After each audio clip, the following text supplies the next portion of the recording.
Amém. Louvado seja o nome do Senhor. Que bom estarmos aqui. Bom é louvar e engrandecer o nome do Senhor. Vamos orar agora pela ministração da palavra. A palavra é essa que o Senhor colocou no nosso coração.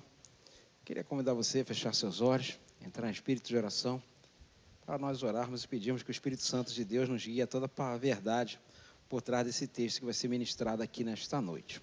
Vamos orar ao Senhor. Querido Deus, amado Pai, nesta noite chegamos até diante de Ti, Senhor Deus, com o nosso coração quebrantado, dependente exclusivamente do Senhor. Que o Senhor nos conduza através dessa palavra ministrada aqui e que toda a verdade do Senhor venha ser revelada aos nossos corações nesta noite através do Espírito Santo, o Espírito da verdade. E que o Senhor nos dê sabedoria e entendimento nesta palavra.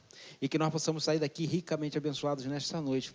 E ao participarmos do corpo e do sangue do Senhor, possamos lembrar que o Senhor está vindo buscar a sua igreja e nós precisamos estar preparados e em todo o tempo agradando ao Senhor. Em nome de Jesus. Amém e amém. Queria que você abrisse sua Bíblia, carta do apóstolo Paulo ao pastor Tito. Carta de Tito.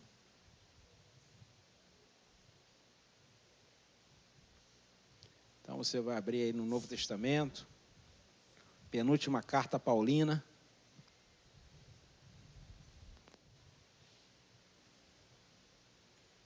Essa é uma carta pastoral. Apóstolo Paulo escrevendo.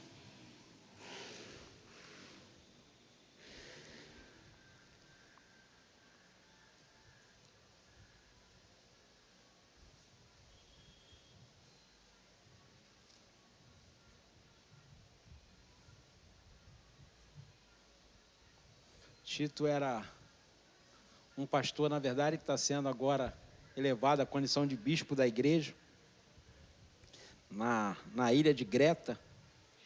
E aí nós temos um discípulo de Paulo, agora na frente da igreja, nessa ilha, que está ali no mar Mediterrâneo. E aí ele tem várias atribuições ali, várias funções ali a desempenhar, para estar ali administrando essa igreja e as outras igrejas da região ali da Creta.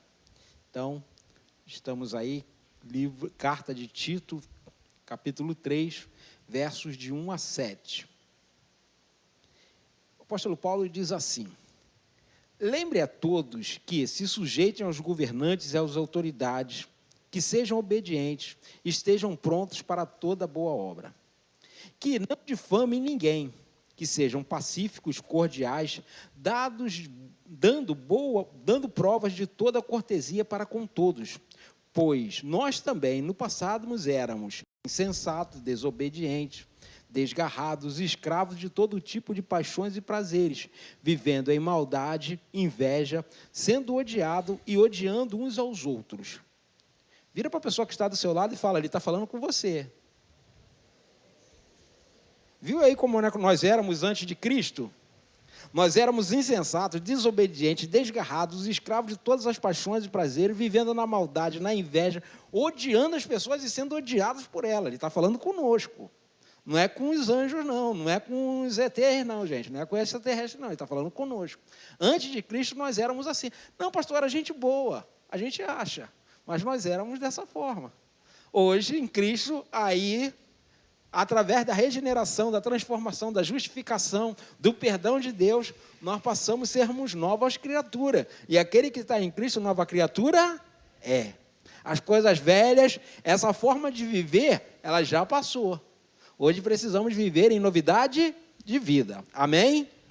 E aí ele começa aí no versículo 4 assim: mas, quando se manifestou a bondade de Deus, nosso Salvador, o seu amor por todos, ele nos salvou, não por obras de justiça praticadas por nós, mas segundo a misericórdia. Ele nos salvou mediante o lavar regenerador, removedor do Espírito Santo, que ele derramou sobre nós ricamente por meio de Jesus Cristo, nosso Salvador, a fim de que, justificados por graça, nós tornemos seus herdeiros, segundo a esperança da vida eterna. Então, nós temos aqui um texto do apóstolo Paulo nos lembrando de quem nós éramos, e de como fomos transformados mediante ao sacrifício de Cristo, sobre a obra remidora de Cristo. Então é sempre bom lembrar de quem nós éramos antes de Cristo, de quem nós nos tornamos depois que fomos alcançados pela graça salvadora de Jesus. É importante nós lembrarmos de como Cristo fez uma obra poderosa por nós, que não somente nos tirou do mundo, mas transformou a nossa vida para herdarmos a vida eterna com Deus. E a Bíblia diz que quando nós fomos alcançados por esta vida nova que Cristo nos concedeu, nós ganhamos um nome que foi escrito no livro da vida. E que na vinda do Senhor o nosso nome será chamado. E nós nos apresentaremos diante do Senhor. E esse corpo mortal que fica doente, que sente dores, que perece, que tem uma data de validade, nós vamos receber um corpo glorioso, porque o que é corruptível, como este corpo, não pode herdar a vida eterna, porque aquilo que é corruptível não pode herdar aquilo que é incorruptível. Nós não podemos herdar a vida eterna com esse corpo, porque esse corpo ele tem uma data de validade. E aí nós receberemos um corpo como? Glorioso, para entrarmos na glória do Senhor. Temos restituído a glória que foi perdida no Éden. Porque o apóstolo Paulo, na carta aos Romanos, diz: porque todos pecaram e foram destituídos da glória de Deus. E aí sim, ganhando um corpo glorioso, esta glória será restituída. Essa glória nos será restaurada.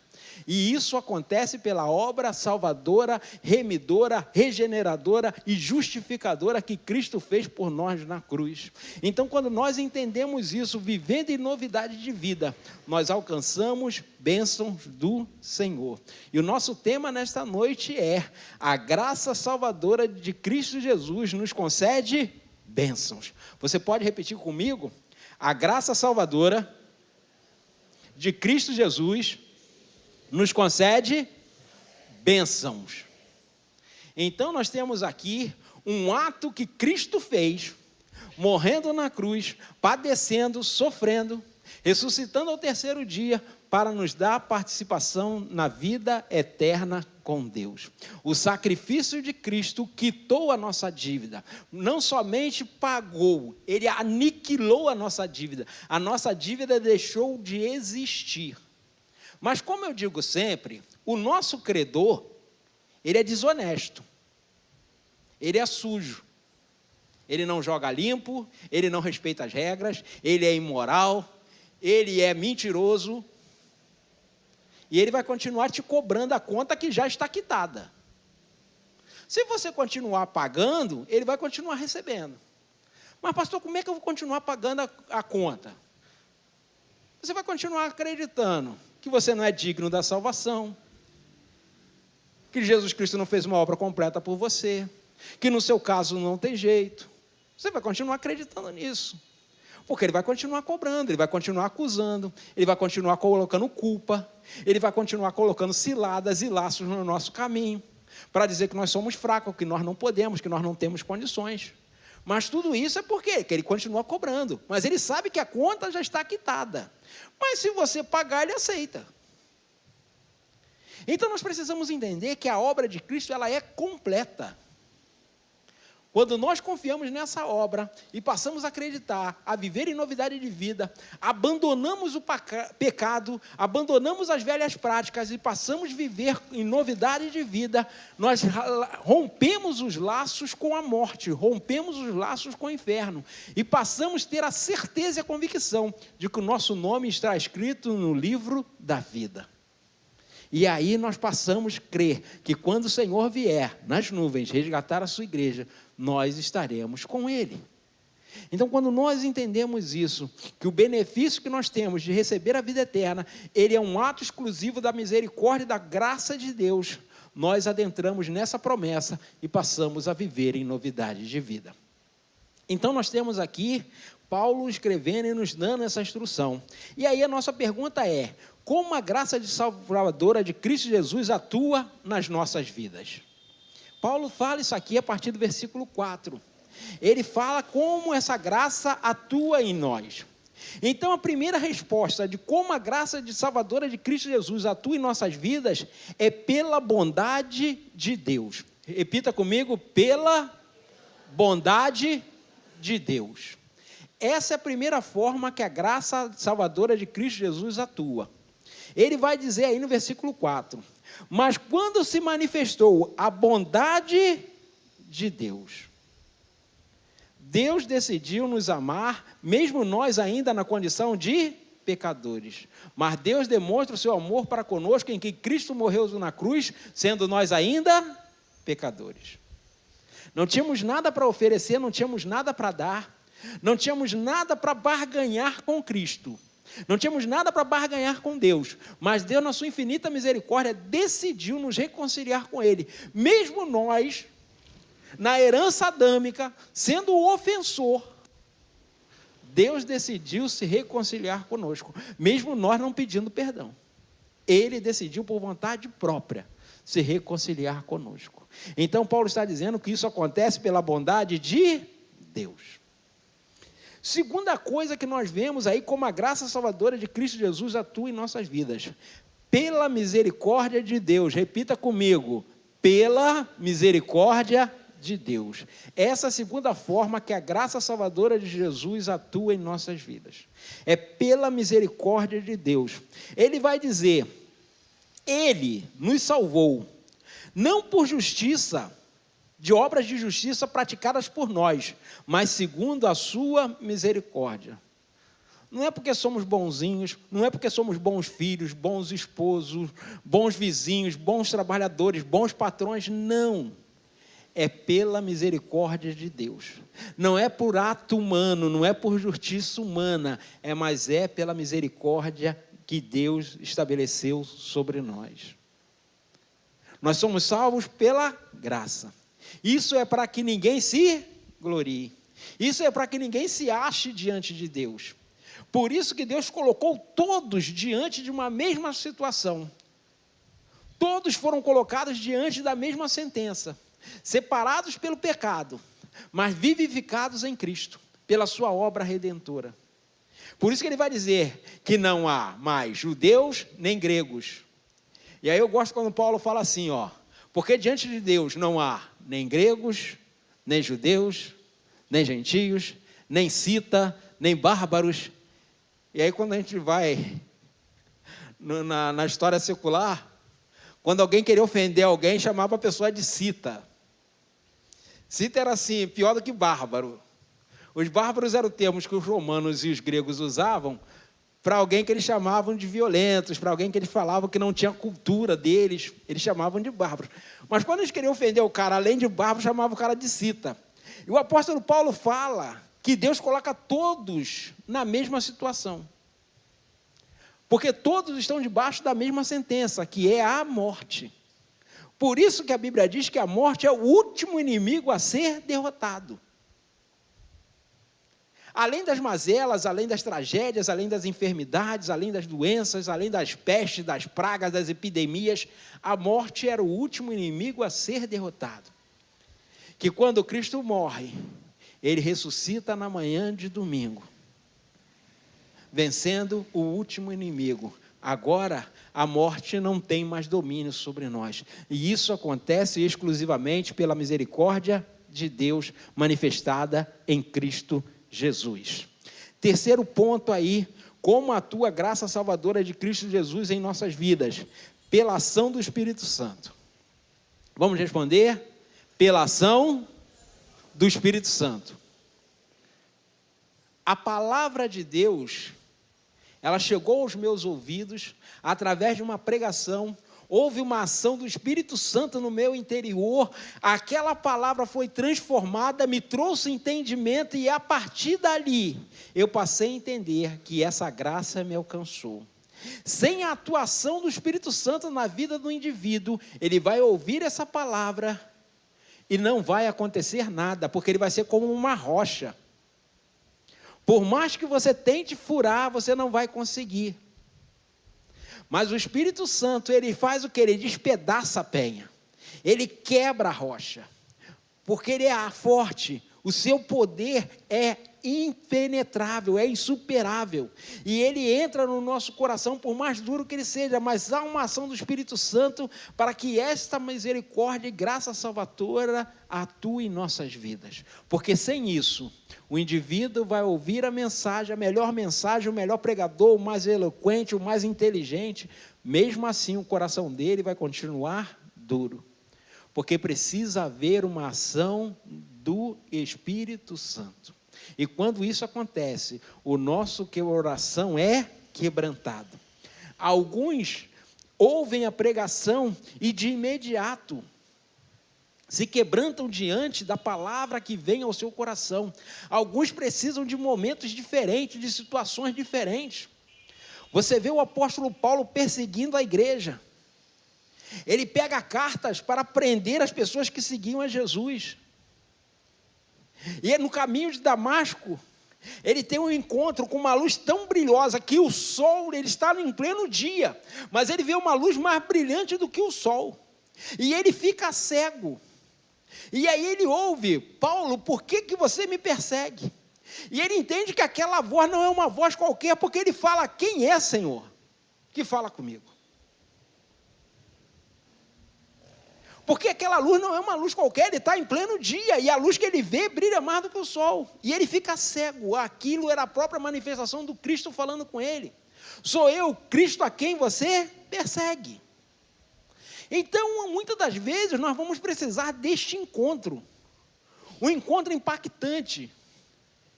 Mas sempre, de qualquer forma, da palavra mais simples até o evento mais doloroso, muitas das vezes. Muitas das vezes a pessoa precisa ir no vale da sombra da morte para poder ser resgatado. Precisa passar na mazela da vida. Precisa passar nas tragédias da vida para ser alcançado pela graça salvadora. E muitas das vezes não, nós simplesmente ouvimos aquela palavra de salvação e ela entra no nosso coração e cada um de nós passa por uma experiência.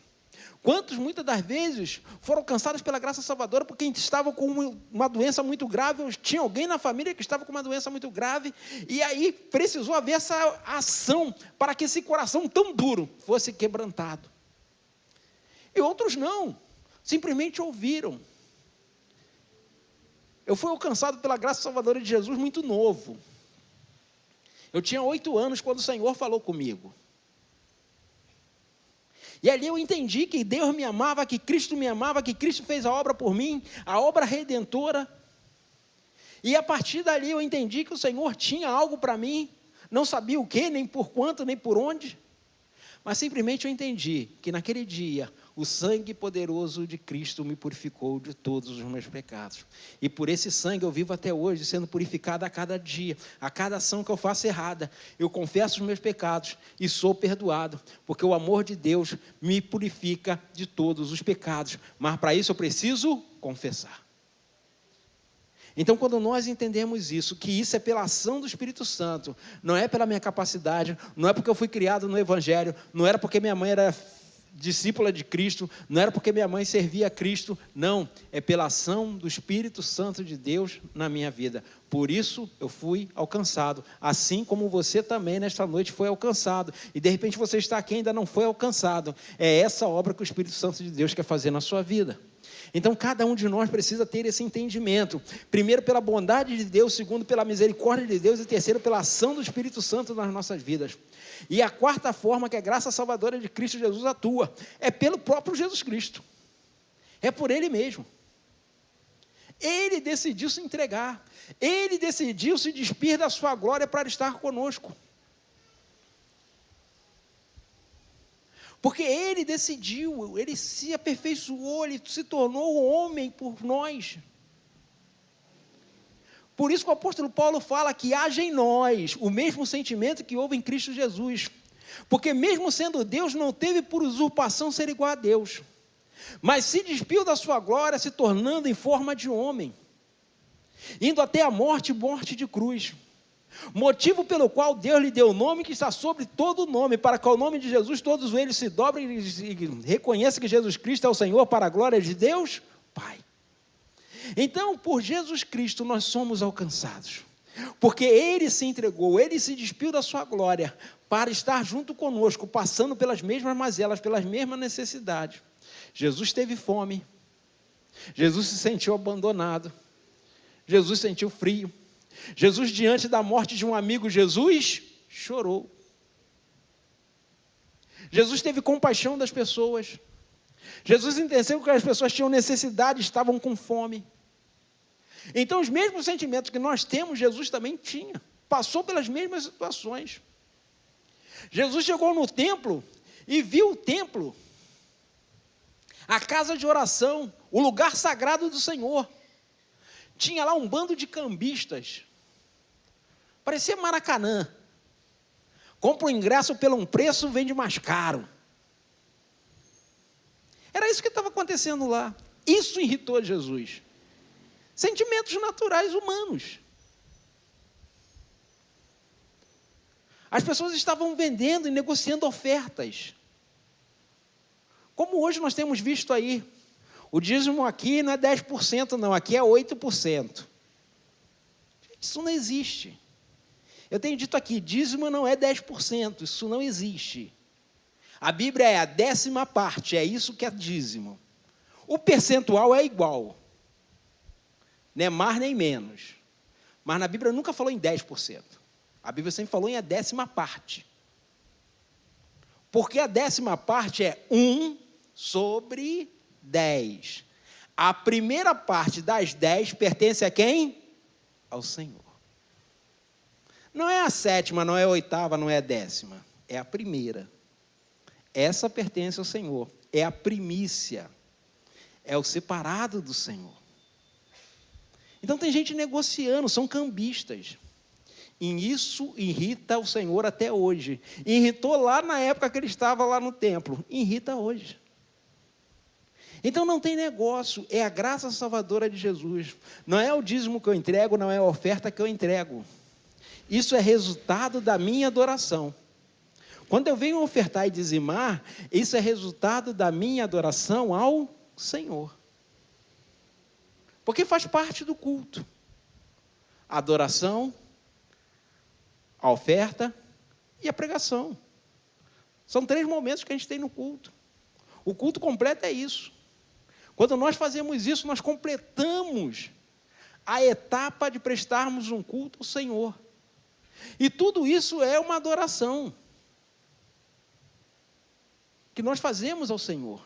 Nós estamos oferecendo algo ao Senhor. E precisamos fazer com alegria, não tem negócio. Então, quando Jesus Cristo atuou e fez a obra, Ele nos resgatou. Mas Ele se esvaziou de si mesmo para estar nos resgatando, para estar passando pelas mesmas mazelas que nós passamos todos os dias. Mas Ele venceu todas as etapas. E aí, como eu falei, Ele venceu o último inimigo que nós não podíamos derrotar. Porque a todos que nascem também vamos morrer. Isso que se Jesus não voltar hoje, tá? Porque a morte não é a única certeza da vida, não, tá? Se você aprendeu isso, te ensinaram errado, filho. A morte não é a única certeza da vida. Não, pastor, mas eu aprendi assim, mas aprendeu errado. O apóstolo Paulo diz o seguinte, tanto na carta aos Coríntios, quanto na carta às Tessalônicas, ele diz assim, nós os que estamos vivos, aguardamos a vinda do Senhor. Aqueles que dormem no Senhor, ou seja, aqueles que já morreram, quando o Senhor voltar nas nuvens, eles ressuscitarão primeiro. E nós, os que estamos vivos, teremos um corpo glorioso. Logo, o apóstolo Paulo, na perspectiva dele, ele não iria morrer. E nós, os que estamos vivos hoje, se Cristo voltar hoje, nós também não vamos morrer. Logo, a morte não é a única certeza da vida. É uma das etapas da vida. Nascemos, crescemos, casamos, reproduzimos e envelhecemos e morremos. Não necessariamente nessa ordem. Tem gente que falece novo. Mas são etapas da vida que nós passamos. E a morte é uma delas. Quando Cristo voltar, aqueles que estiverem vivos verão o Senhor e não vão passar pela primeira morte. Então não é uma certeza. Simples assim. Não sou eu que estou falando, não. Vai lá. Primeira carta aos Coríntios, capítulo 15. Primeira carta aos Tessalônicas, capítulo 4. Pode conferir lá, que não sou eu que estou falando, não. É a palavra de Deus que está falando. Então, nós precisamos entender que a obra que Cristo fez, ela é completa. Ela é completa em nós. E aí, nós podemos viver nessa graça salvadora. Quinta coisa, como a graça salvadora de Cristo Jesus atua em nós? Pela justificação, pela graça. Como eu tinha falado antes, não oferecemos nada, não entramos com nada. Simplesmente, Cristo decidiu fazer a sua obra para nós. Não tínhamos como pagar esse sacrifício, não tínhamos o que oferecer para Deus, mas Deus se manifestou mediante a Jesus Cristo, vir padecer na cruz e ressuscitar ao terceiro dia, nos fazendo agora filhos de Deus, para sermos recebidos na eternidade pelo Pai. Então, através dessa graça que manifestou, de forma viva, de forma eficaz, Ele nos justificou. E nós fomos aceitos diante da sua presença. E hoje nós podemos desfrutar de saber que no dia que fecharmos os olhos para este mundo, nós vamos viver a eternidade com Deus. Porque a Bíblia, ela nos dá algumas pistas, mas a gente está sempre preocupado com a questão do tempo como nós compreendemos. Tá? Só que nós estamos falando de um Deus que é atemporal. E aí, muitas das vezes, as pessoas falam assim, pastor, as pessoas que morreram estão aonde? Já se pensou nisso? As pessoas que morreram estão aonde? Você está fazendo a pergunta errada. Não é aonde, é quando. Como assim, pastor? Quando? Nós estamos falando de um Deus eterno. Ontem, hoje e amanhã são a mesma coisa. Então não existe ontem para Deus. Fulano morreu há 1000 anos. Para Deus é quando? Agora. Vamos colocar na contagem dos judeus. Adão morreu há 5.600 anos, mais ou menos. Adão morreu quando para Deus? Agora. Está dando para entender? Não existe ontem hoje, existe para a gente. 5.000, 3.000, 4.000, 5.000 ontem, essa semana. Para a gente existe isso, para Deus não. Então todas as coisas estão patentes diante de Deus. Cristo crucificado, Abraão oferecendo Isaac em sacrifício, é tudo a mesma coisa. É tudo ao mesmo tempo. Não existe ontem. Para nós sim, para ele não. Então, todas as coisas estão patentes diante dele. A obra já foi feita. Todas as coisas já foram feitas antes da fundação da terra. Então, quando nós entendemos, na nossa pequena capacidade, de que Deus transcende o tempo nosso contado como cronos que nós conhecemos, horas, meses, anos, séculos, milênios, nada disso tem importância diante de Deus, porque Ele é um Deus único e Ele está na eternidade. E na eternidade não existe contagem de tempo. Ele simplesmente é.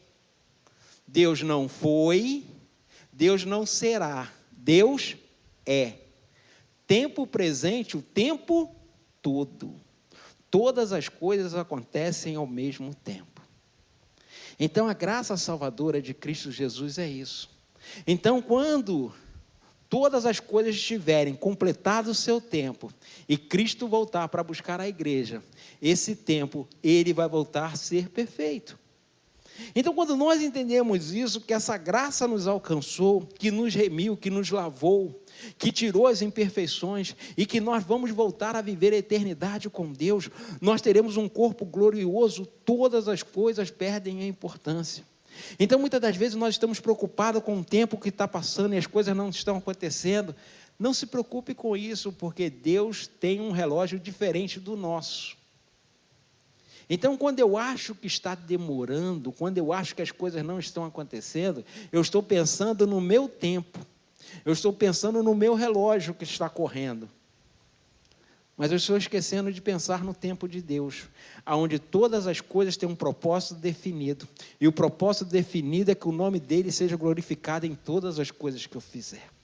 Então, quando nós perdemos alguém que nós amamos, que descansa no Senhor, que dorme no Senhor, a gente precisa lembrar que eles vão ter o privilégio de desfrutar da presença do Senhor antes de nós, porque eles vão despertar primeiro. E nós depois que encontraremos o Senhor. Então aqueles que dormem no Senhor vão conhecer o Senhor primeiro do que nós. E nós fomos alcançados por essa graça salvadora. Então quando o Senhor vem para conosco e essa graça nos alcança, ela transforma tudo isso que nós passamos aqui em bênçãos. E através desse texto o apóstolo Paulo ele nos fala. E aí nós vimos como a graça do Senhor atua em nós, primeiro pela bondade de Deus, segundo pela misericórdia de Deus, a terceira pelo Espírito Santo, por meio de Jesus Cristo e por meio da justificação pela graça de Deus. E agora, qual é o título mesmo da nossa mensagem? A graça salvadora de Cristo Jesus nos concede? Nos concede? Eu falei até agora de como a graça atua a nosso favor, ok? Agora eu vou falar das bênçãos que essa graça nos concede. Na parte B do versículo 7, ele diz aí, justificados pela fé, nós nos tornamos, coloca aí por favor, a fim de que, justificados por sua graça, nós tornamos seus, herança é bênção. Então, pela graça salvadora que se manifestou em Cristo Jesus, nós nos tornamos herdeiros com Cristo. O apóstolo Paulo, na carta aos Romanos, ele vai dizer, se somos filhos, também somos herdeiros, herdeiros de Deus e co-herdeiros com Cristo, se com Ele sofremos, para que com Ele também sejamos glorificados. Se passamos aqui por atribulações neste mundo, como Cristo também passou, nós também vamos desfrutar na eternidade de um corpo glorioso, de um corpo glorificado. Você que tem problema no joelho, filho, na eternidade esquece. Você tem problema na coluna, na eternidade esquece. Você tem problema de cefaleia, na eternidade esquece. Porque lá nós teremos um corpo como o corpo do Senhor é, um corpo glorioso. Não haverá mais dores, não haverá mais nada, não haverá mais ranger de dente, não haverá mais lágrimas, porque o Senhor nos dará um corpo para vivermos a eternidade e desfrutarmos da presença dele eternamente. Então, quando nós entendemos isso, que nós somos herdeiros desse favor que Deus nos concedeu, nós somos herdeiros dessa bênção que Deus nos concedeu pela sua maravilhosa graça, nós olhamos para a eternidade e perdemos o interesse pelas coisas aqui. Não que a gente vai deixar de lutar pelas coisas aqui, trabalhar pelas coisas aqui, de estudar, de produzir, mas nós temos um alvo, e o nosso alvo é vivermos a eternidade com Cristo. É vivermos a eternidade com Deus. Então, quando nós entendemos isso, são benefícios que a graça salvadora de Cristo nos concede. Então, nós temos direito a uma herança. Então, nesta noite, você pode fazer parte dos herdeiros de Deus, como co-herdeiros em Cristo. Pastor, por que o apóstolo Paulo fala que nós somos co-herdeiros em Cristo? É porque a gente precisa ir lá na cultura judaica. Na cultura judaica, os filhos, existe uma primícia entre os filhos que é o primogênito. Cristo, quando ele morre como unigênito de Deus. Porque Deus amou o mundo de tal maneira que deu seu filho. O seu filho, Cristo morreu assim. Mas o apóstolo Paulo diz que quando Cristo ressuscita, ele não ressuscita mais como unigênito de Deus. Ele ressuscita como o primogênito de Deus. Porque todos nós que aceitamos essa graça salvadora, agora nos tornamos definitivamente filhos de Deus. Na tradição da criação judaica, o primogênito é aquele que tem a primazia da herança. E todos os seus irmãos são co-herdeiros com o primogênito. Por isso que o apóstolo Paulo vai dizer que nós somos co-herdeiros com Cristo. Sem Cristo não há herança de Deus. Fora de Cristo não há herança de Deus, porque Ele é o primogênito. Então, para nos tornarmos herdeiros de Deus, nós precisamos estar debaixo da cobertura do primogênito.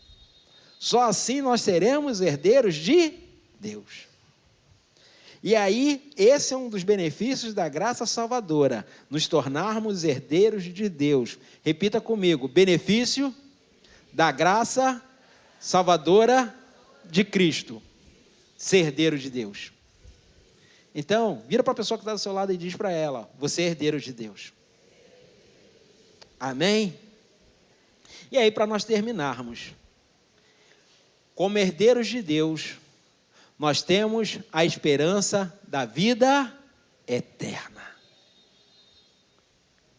Podemos passar por aflições, mas Cristo já venceu o mundo.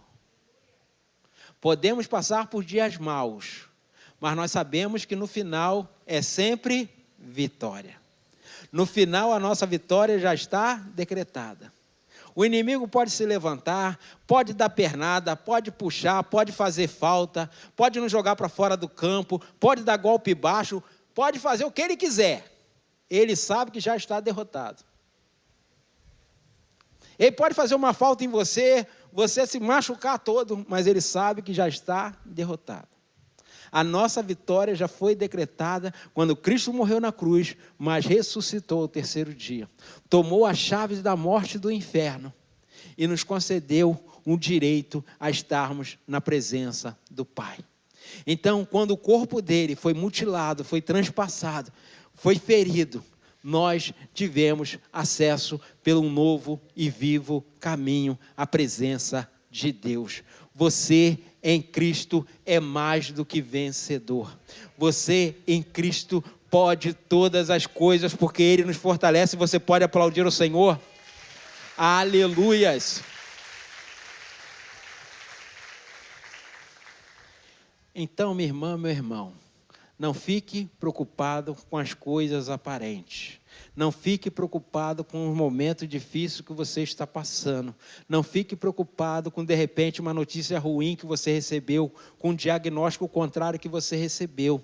Você está em Cristo, você é nova criatura. O Senhor morreu para nos conceder vida eterna com Deus. Neste mundo vamos passar por aflições, mas o Senhor tem cuidado de nós a cada dia. O Senhor não deixará a oração sem resposta. O Senhor vai abrir caminhos no meio do mar se for preciso. Ele diz para nós que Ele faz um caminho no meio do deserto. Ele faz o impossível por nós. Porque para Deus não há impossíveis em todos os seus propósitos. E nós estamos aqui nesta noite para entendermos que nós somos beneficiários dessa graça salvadora de Cristo Jesus.